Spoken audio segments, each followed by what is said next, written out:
My name is Rita Grendze. I am a visual artist. My background is in fiber arts and in drawing. I have a BFA from the Cleveland Institute of Art, where I actually did more drawing than fiber arts, but then with a short hiatus, I went on to a graduate degree at Cranbrook Academy of Art in Bloomfield Hills, Michigan, where I got an MFA in fiber arts. Had a chance to work with a wonderful group of artists there under the tutelage of Gerhard Nodell. I am originally from Manitoba. I was born in a very small town. Rosenfeld is my hometown. I haven't been there in decades. We left when I was about 9 years old. My parents moved back to the States. My parents are immigrants, were immigrants, they have passed now. From Latvia in the Second World War, they came to the United States. And my dad was a Lutheran minister, and his first or second assignment was to Rosenfeld, which was a very small community, St. John's Lutheran Church there, and he was the minister there, and also went to a number of other churches in the area. I don't think he was an itinerant minister, but he served some other congregations, and he did a service at least once a month in German, because he'd spent so much time in the German displaced persons camps in the Second World War. He had learned German, and also served a Latvian community in Winnipeg. So Manitoba is my first home. I'm the only of my 6 siblings that was born in Canada. I don't even have a birth certificate. I have a certificate from the diplomatic corps in Winnipeg or something like that. It's just something that there was a live birth and it was me. No actual birth certificate from a hospital.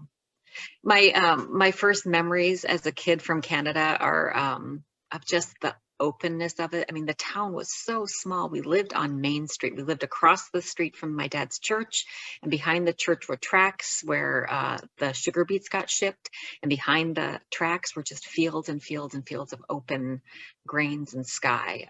One of the big crops in that area, besides the sugar beets, sunflowers and sunflower seeds, and it was just beautiful. We have so many images of us as kids in the sunflower fields, or just in these vast open spaces. Behind our house, we had, we lived in town, so it was it was the parsonage, it was the town house, but we had enough trees that we had a tree house, and we had crab apples and quite a large garden. And behind our house was the Mennonite community house and the cemetery. So I lived smack between 2 philosophical places and next to last resting places. And I've always felt like all of those places are really important to me, that sense of community.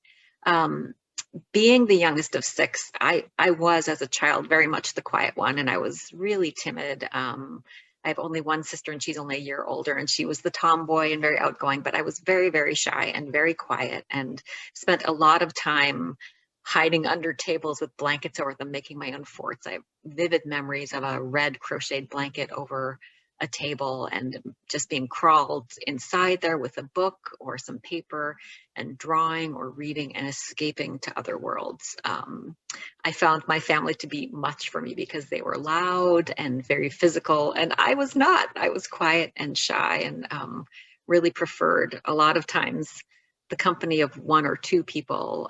Loved to be around my mom when she was in the kitchen, or just near my dad when he was working in his studio, in his office, writing and doing what he did. So you left Canada at 9, then you moved to Illinois or other states? No, my family moved from Canada in 1974, I believe. Yeah, in 1974. We moved to Lakewood, Ohio, which is a suburb right outside of Cleveland, Ohio. So still very close to Canada, right along that northern border. And Lakewood was a really big change for us. It's very urban compared to most suburbs around most cities. It was the first suburb right outside of the city. So we had a much more diverse community than we'd had in Canada. In Canada, it was mostly farmers, Mennonite and Lutheran, very hardy stock, hardworking. Went into Winnipeg only infrequently. And suddenly here I am, in 4th grade, planted in pretty much a city. Had to walk to my school, which was only 2 blocks away, but it was terrifying to me to walk those 2 blocks compared to the much longer distance I had to walk to our, kindergarten through 8th grade school in Rosenfeld. it was life-changing for all of us, but the main reason my parents wanted to move back to the States wasn't because it was the States, but because there was a bigger Latvian community, and my dad was able to be a Lutheran minister for only the Latvian community. So I grew up really starting at age 9, um, in the shadow of my dad's church, but more importantly for me personally is in the Latvian community. That's when my Latvian language education and cultural education really started. When we were living in Canada, my parents were really surviving because it was a pretty hard life there. My mom was a kindergarten teacher, and she had 6 children, in 7 years. So there's a lot going on. By the time I got to 4th grade and my oldest brother was a senior in high school, things were a little bit easier as far as childcare, and financially there were more options. So it was just a better move for our family to be there at that time. Um, Lakewood was wonderful. I went from living in a town that had one school for, K through 8th grade, two grades in one classroom, to which was wonderful also because I knew everyone so well. But then we get to Lakewood, and even though I'm scared there and it's all so big, the opportunities were so surprising to me that there were so many different people that looked so differently, and the schools were so big. My high school that I went to ended up having almost 4,000 kids in it, very different from what I would have experienced in rural Canada. One of the things in Lakewood is that they had because it was such a large school, they had a really well-developed arts program, and I was very involved in visual arts and in music. I was able to take AP art history courses even in the 1980s. I was able to be an AP studio art. I took classes at the Art Institute on weekends, and really my parents were able, because it was all so close and so readily accessible, they were able to encourage me and really help me start on that path. I don't think they ever thought that I would be a full-time professional artist. I always thought that, for them, they thought it was a nice hobby for a lot of my youth, but I really loved it. I really loved just making, and I loved drawing and putting marks on paper.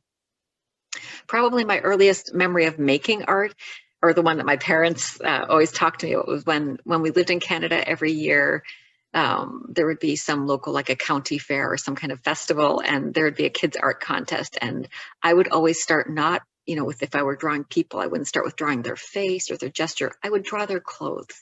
I would start with the scarf or the skirt and then put a person in it, which is just so funny because even as I got older, I was more interested in the textures and the materials often and what they symbolize than the actual person wearing them.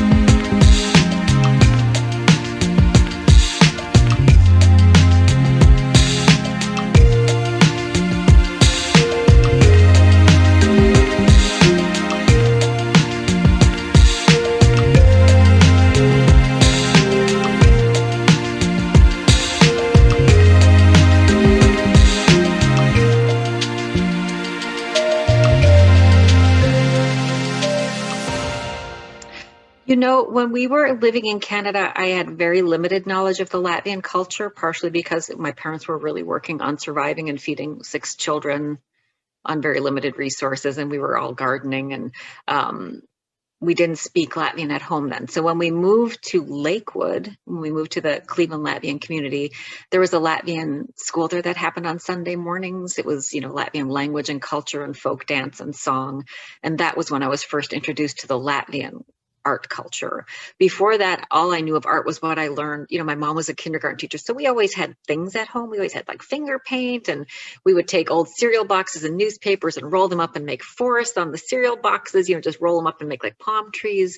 My mom would make the salt clay using, just flour and salt and things like that at home. We were always making, and she was very good at having us have hands-on activities. My mother was really my first instructor, and she was always her entire life an avid seamstress, even the last years of her life. She worked she had been a teacher, but she ended up working the last years of her life as a seamstress for a custom upholstery shop in Cleveland. Became very good friends with the owner, family friends, and worked for them for years. So, you know, our house is always about making. My sister's also very creative. She does a lot of sewing and things like that. And one of my brothers likes to make furniture and custom woodwork things. So very much a hands-on family, but there wasn't really an arts education in rural Canada in that small school. There was very little of that, and very little of formal education until I got to my elementary and mostly my middle schools in Lakewood, Ohio. I had wonderful art teachers in high school. I mean, just an amazing group of teachers. Because the school was so large, they could teach just art. And one of them was getting her master's degree in fine arts at the time, and we would go to her shows. It was just a wonderful exposure to what being an artist meant, and being taken seriously even as a young person, seeing the potential in young people to make art that means something, you know, not as a commodity, but means something to the maker. And that was really inspiring to me. And as far as the Latvian motifs, when I was introduced to that in Lakewood, my first initial reaction was absolutely not, because I was new to all of it. I didn't speak Latvian well, and I felt very much like an outsider there. In addition to being having my Canadian accent at the time, and being the new kid at the Latvian school on Sundays, I didn't speak well, and I just didn't feel like I fit in. It was much later, when I was in high school, that I got a real interest in the Latvian culture. There's a Latvian summer high school in Michigan. It still exists today. My oldest son has gone there. My younger son will go there in the summers.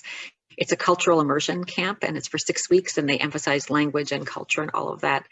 I realized that I could speak Latvian, and it became really important to my identity that I not only can I, but that I am, and that it is who I am, and that there were things in the language and the poetry that spoke to me in a way that things in English hadn't, just the turn of the phrase.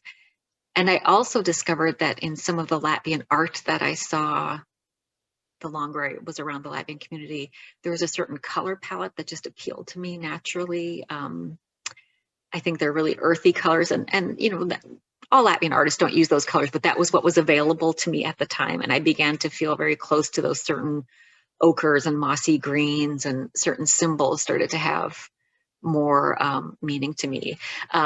It was so ingrained that when I did go to graduate school, I ended up doing my graduate work around Latvian symbolism in the embroidery and the placement of those symbols on the body in the Latvian folk costumes, and you know, the meaning of them, and how they kind of the power of them. And I have a lot of respect for those symbols. I don't really use them in my own art, partially because I feel like they are of a certain time. They are of a certain belief system, and I'm not quite sure that I'm qualified to use them. There are elements that I use, but I feel as a whole, I have much respect for them, and they are, I wouldn't call them holy, but they are very important to the Latvian identity, and they needed to be treated as something very special.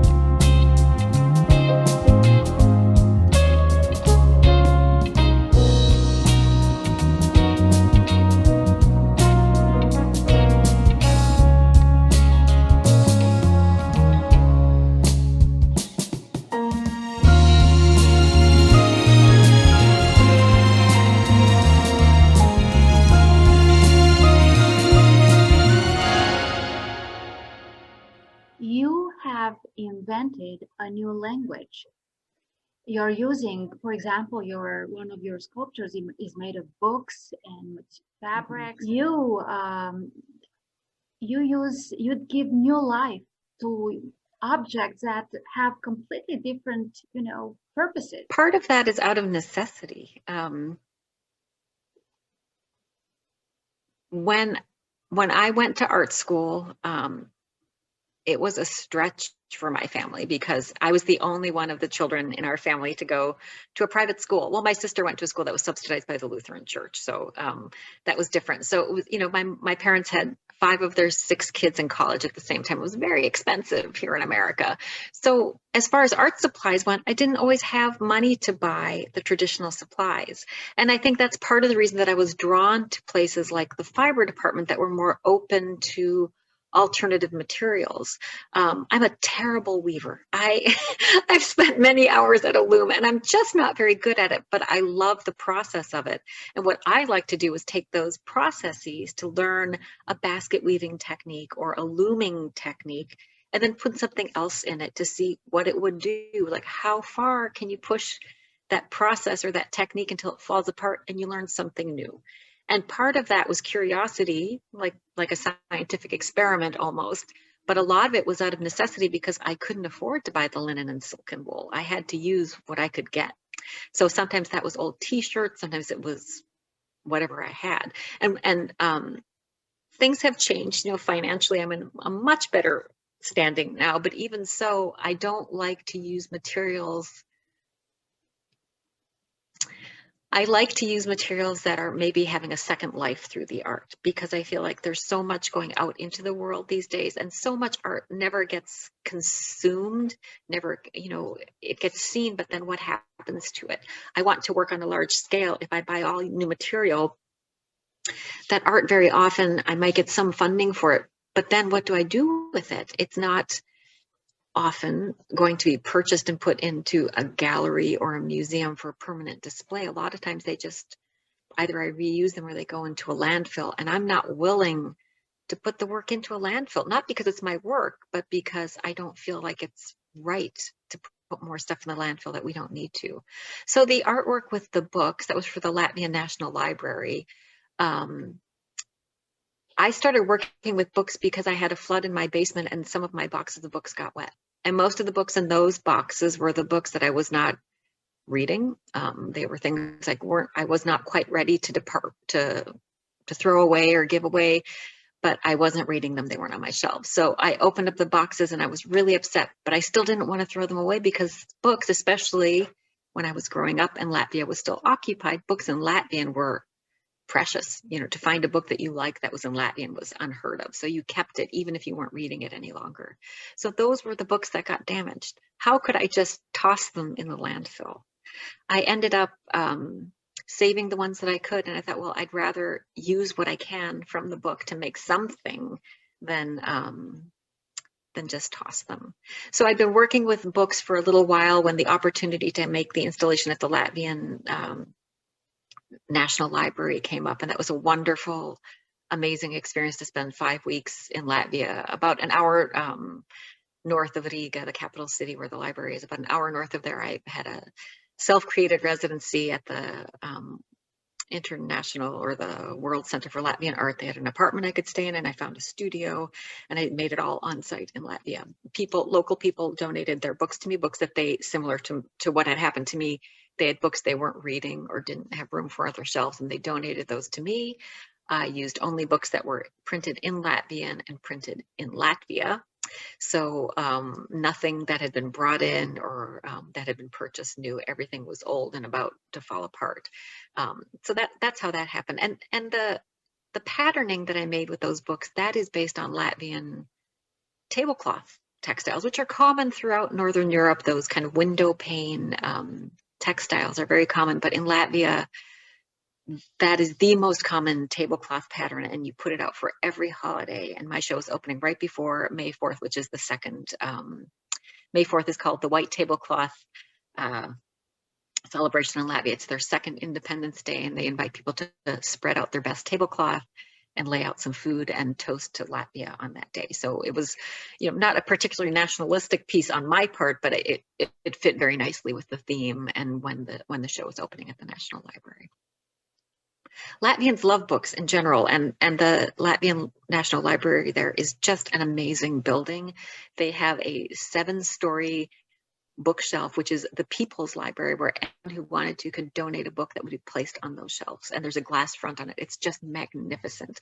So going into that building and seeing that building designed by Gunnar Birkerts was just, it inspired me to make the piece that I made there, to have that, you know, which in that building seemed small, and that the building is soaring and magnificent. And my piece seemed so little in the space it occupied, even though it's about 30 by 50 feet. So it was big enough for me, but it seemed small in the context of the building.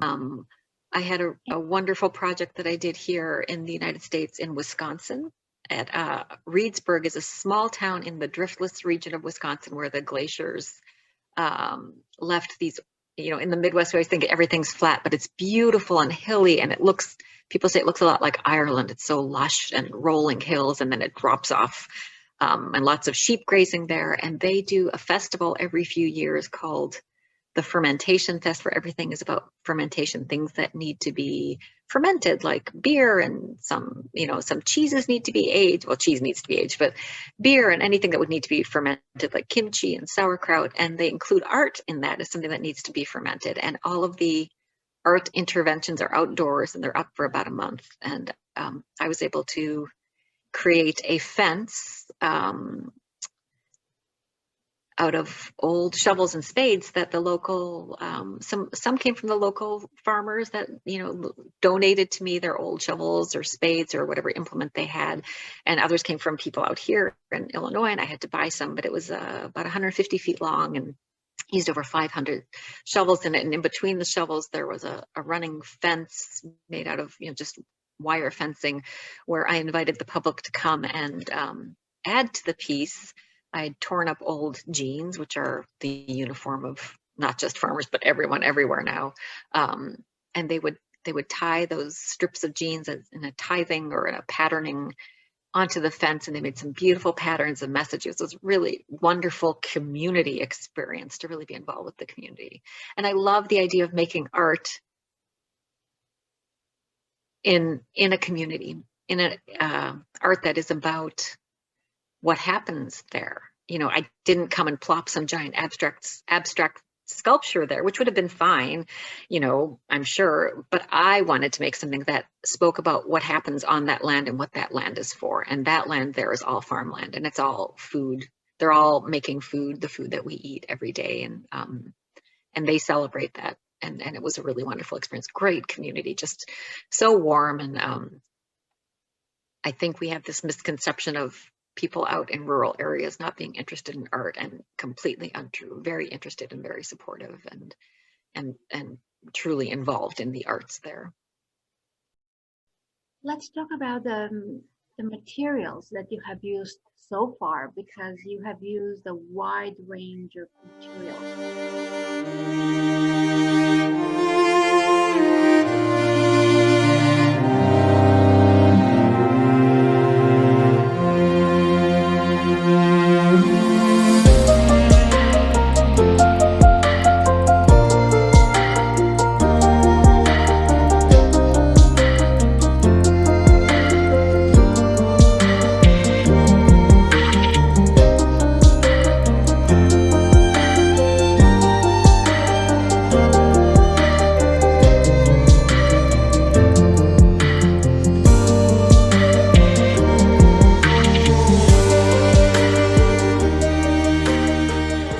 Paper, textile, tissue. Well, the Synapses series, those are all made of mostly of plastic. Someone gave me drinking straws and twine and other plastic tubing that people have given to me. One thing that's happened over the years, because I'm interested in materials, and what I feel that materials have some kind of properties, or you can call it a personality, but I think they have meaning to them just as they are. So, you know, you pick up a piece of brown paper and it means something different to me than a piece of white notebook paper. They have value in different places for different reasons.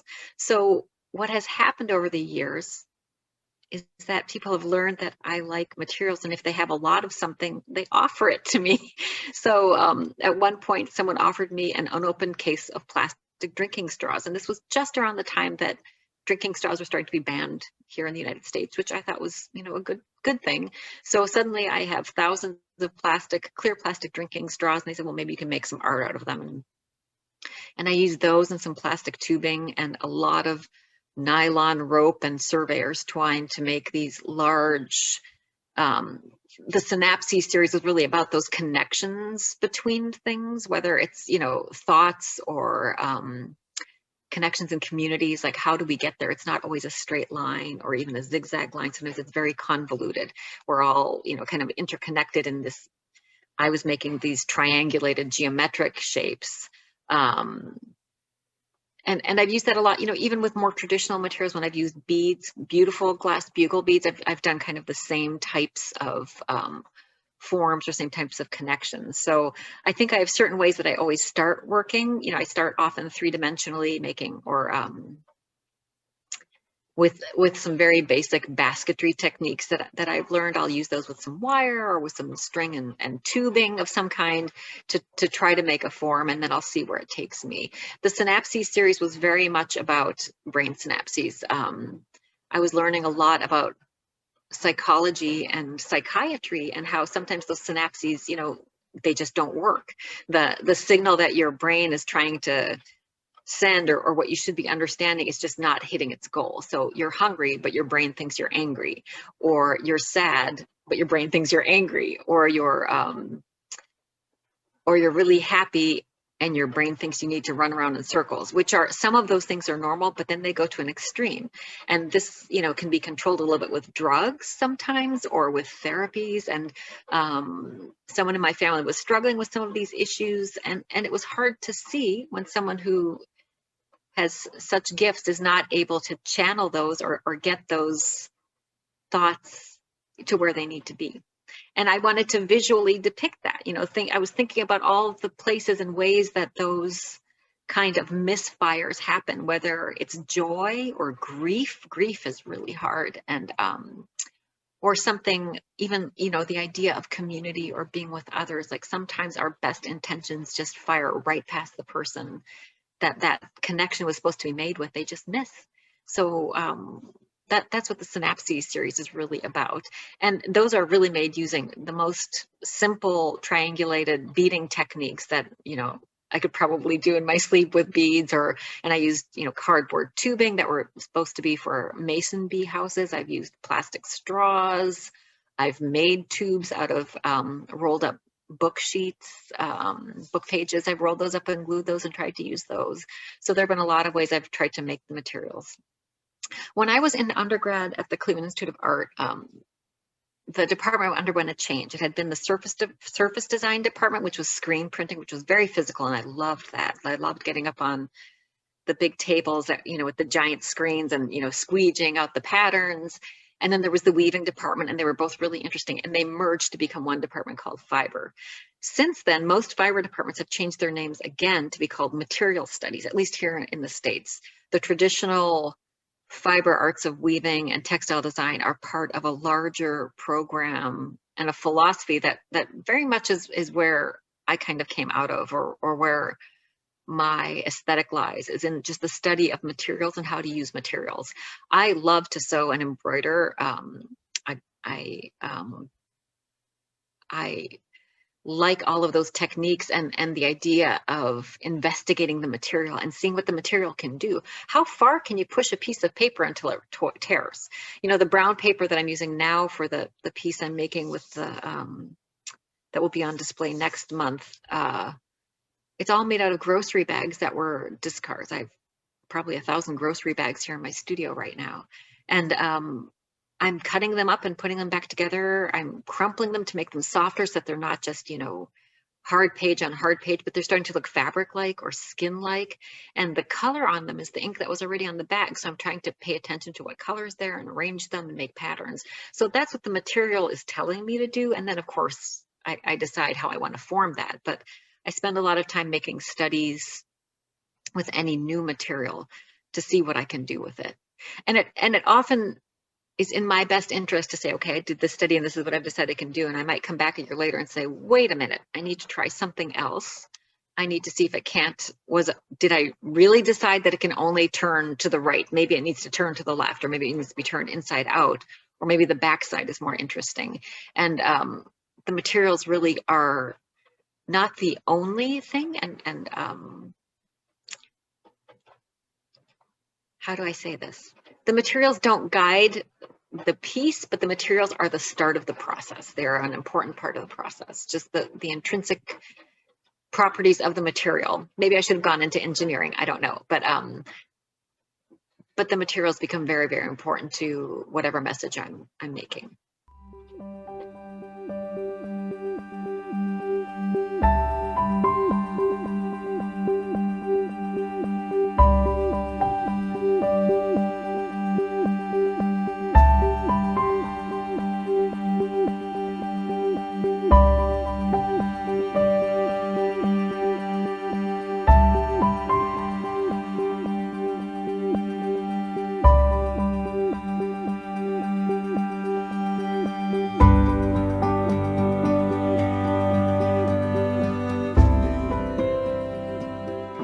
And one thing that has been really hard for me to learn, you know, a lot of times people ask artists to write a statement to go with their artwork. And of course, that's important. And it's important to talk about the work. But what I am hoping that with my work, whatever my message is, whatever my concept is, it's the opener. It's the start of a conversation. It is not the one that says, this is what you must believe, or this is what you must see. I'm hoping what I am doing is a way of saying, hey, I noticed this. Did you notice it too? And now let's talk about it. And let's see where we get from there. And that might result in some real change somewhere, or it might just result in a couple of really interesting conversations that will feed the next piece for me, or the person who I spoke with might result in them thinking differently the next time they're buying plastic, or where their food came from, at least acknowledging to themselves that, hey, you know, this food came from a farm that's only 100 miles from here. So I don't want to be heavy-handed. I don't want to tell anyone else what to think. I would like to think that I'm helping myself and others around me just be more aware of what we use, what we do, what we say, how we consume everything, you know. I think it's really important to be responsible for what you do in this world, you know, and maybe it's because I'm a parent, maybe it's because of everything we've been through these last several years, politically and socially here in America. It's been hard. It's been hard to feel estranged from family members, but I'm hopeful. I'm hopeful because the conversation isn't over. We can still talk.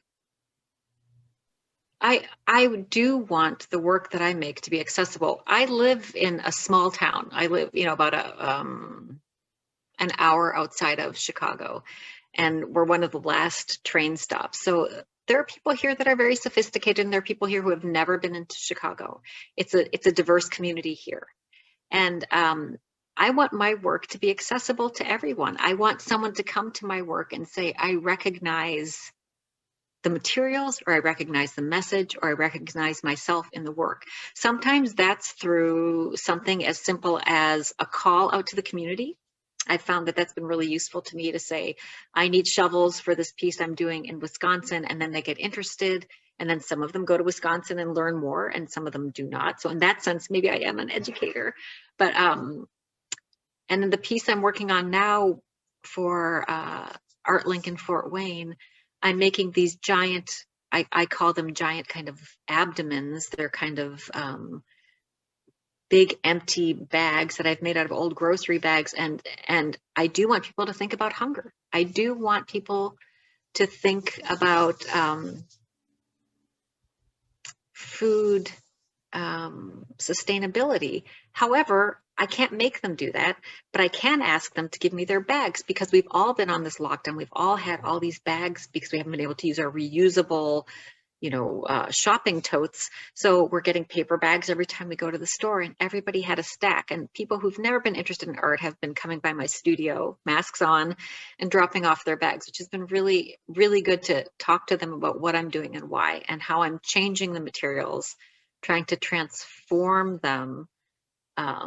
And I found that in transforming the material, sometimes they don't belong on the wall anymore. Sometimes they do. I draw and I frame the drawings and hang them on the wall, and those are their own thing. They are related to what I do in the three-dimensional work, but those are more like my daily meditation. But they have a certain quality to them that I think engages someone else.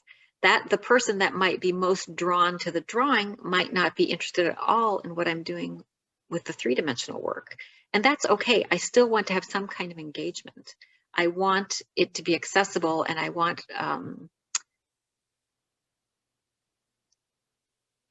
I don't want to discount the value of making something beautiful, and I don't want to politicize something that is not beautiful but has a message. I think there's room for both. There's room for all of it in art. There are so many ways to engage with your community, and that's really what I want to do.